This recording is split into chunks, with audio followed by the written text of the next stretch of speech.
What's up guys, this is Altarian with another 10 idle challenge guide. This time we are doing the Singer's Dream. We're going to be using the same loadout as we did on the Kid's Dream.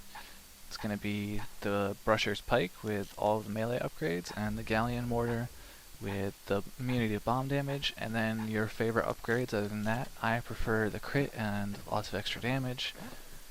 I feel like that's really the best way to use it, just have it hit as hard as you possibly can. And here with the spirits, you know, most of them are self-explanatory. Just go with the strong spirits. Make sure you have leech aid. I really like the counter blocking spirits. You know, it helps to heal with counter blocks as well, and also makes your counter blocks one-shot some stuff. So now let's jump into the dream. We're just gonna clear out all the random crap around the sides again. Make sure you don't have stuff that's gonna get in your way while you're trying to run away. And our first wave is going to be the eyeballs. They're pretty simple. You know, be careful. You watch where they spawn. The mortar's kind of dangerous while they're still spawning out, just because they can pop right under you, like happened to me. If you do want to use the mortar on a pack of them, just roll far enough away from the pack that you can turn around and charge up your mortar, and they'll stop while you're charging it up, and then just turn away right before it hits the ground. For the wallflowers, I think they're called, you can kill them with one mortar shot or 2 pike hits. Your pike does have the armor penetration, so you don't have to worry about them closing up. You can still just keep hitting them with your pike. On condition they would never return. Now the next wave, we're going to have a bunch of peckers. They're kind of a pain. What you want to do is just use your pike, hit them one at a time, and every time you kill one, they're going to run away. So you want to split them up that way, and just keep killing them one at a time, and they go down pretty easily that way. This next wave, some pincushions, get a pretty decent spawn, but your main goal here is to just use that pillar in the center to break line of sight with as many as possible, and then just use your mortar and pike to kill them as quickly as you can. This next wave, really easy. Just clean up these farting plants. Yeah, your mortar's going to take 2 shots unless it crits, then it'll be a 1 shot. There is also another enemy that spawns in there, but I think it spawns on top of one of the plants and I kill it with my mortar shot. This wave can get kind of tricky. This is the best way to handle it if you get in this situation, aside from running off the edge. But if the jumpy dude spawns before you get to kill off the pincushions, then just try to get the pincushions off the screen, and then they won't shoot at you, and you can just deal with the jumpy guy. Since your pike has the armor penetration, you don't have to worry about getting behind him. You can just stab him. It only takes 4 hits without any crits. And these guys are super easy. That's their attack pattern. Actually, back off just so that you can see their attack pattern. I think that's the only time that they come up. And the next wave, this is when it starts to get a little bit tricky. I use a lot of counter blocks to kill the ranged ones. When the melee one comes in, he's gonna charge you super fast, and he's kind of a pain to handle. What I do is just try to stun, then hit him with the pike, stun, hit him with the pike. If you can get a counter block off on him, it's pretty sweet, but it's not necessary. And moving on to our next wave. This one, you can definitely take some damage if you take a poor path like I do there. There's 4 of the flowers that spawn and then 1 of the farty plants. One young man stood up for her, or so he led her to believe. He knew much of her. With a lot of this stuff, you really want to be using that pillar in the center to block line of sight, because there's quite a few things that are going to shoot at you. Now for this, just walk on top of the horn and then roll, and it'll come up next to you. Depending on how many crits you get, you might need to stop using the mortar and just use the pike.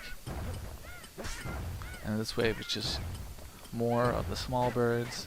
Just kill them one at a time as best you can. If you start to get swarmed, make sure you only kill one, because if you don't want to use your mortar close range against them, otherwise you'll have a bunch of bombs spawn on you, like just happened to me there, and if more than a couple bombs go off on you, it might kill you. And I attack it like that in order to try to get extra healing off, but I think I would have gotten more healing just by using the mortar anyway. And now you're going to get 2 of the jumpy guys. You just handle them the same way. Just roll away, hit them with a pike, roll, hit them with a pike. They die pretty easily. And then these cactus dudes, they just die to 1 mortar shot. If you ever get caught in their little cage thing, just attack with your pike and you will break the cage. This wave is pretty tricky. I get kind of lucky with that mortar shot that the second one spawned right there. If you get 3 of these birds on you, you're probably just going to die. They're really hard to handle with more than 2. And you notice that I did use line of sight to keep that one plant off me while I was waiting to kill that bird. Now the next wave, more of the eyes. Just try to stay out of melee range because they're going to blow up on you. Just run back, use your pike. And when you get a big pack, you can just use your mortar, which I think I'll do here. Right there, yeah.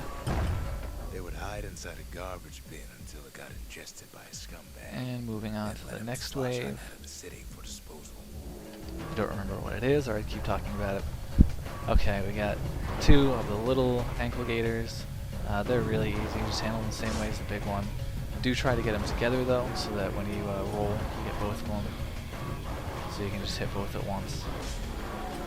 Her plan almost succeeded, but the authorities were already there when that scumbag sidled up to the city walls. And this wave does get a little bit tricky. You're going to have birds shooting at you while you have other birds chasing you down. Just keep rolling. Try to use line of sight as best you can to keep that bird from shooting at you. I get a pretty decent mortar shot off there, but that's hard to do. You know, you don't need to depend on the mortar by any means for those bird packs. You can just kill them one at a time with your pike.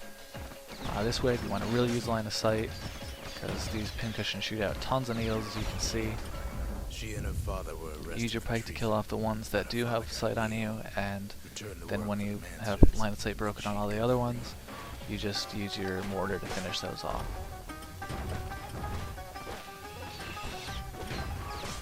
You know, so I just kind of take damage on purpose there, just to kill them quickly, because these guys really aren't that scary. If you're trying to go for minimum damage, then just find those blind spots and use line of sight as best you can. Now this wave, just ignore that giant thing that's vomiting those balls of crap at you. Just kill off all the other stuff first. You see me get caught in the cage, I just use my pike to break it. If you attack straight down with your pike, I think it always breaks the cage. And there's a couple more cactus things to clear out here. And then I'm just going to use my mortar to take out this dude. I think I'll hit it with my pike a couple times. But really your mortar just does way more damage than anything else. So something that has a lot of health, you just want to use as many mortar shots as possible. She did as she was told. And now moving on to the last wave, which is actually remarkably easy. You're going to use the same tactic you did against the melee birds. Just hold your shield up, stun them, and then hit them with pike. Hold your shield up, stun, hit them with pike. Just keep them on the same side of you so you can have your shield block all of them, and it's nice and easy. I think it's required that Olak procs every time one of the giant balls of fragments drops down. I'm not sure why that is, but there you have it.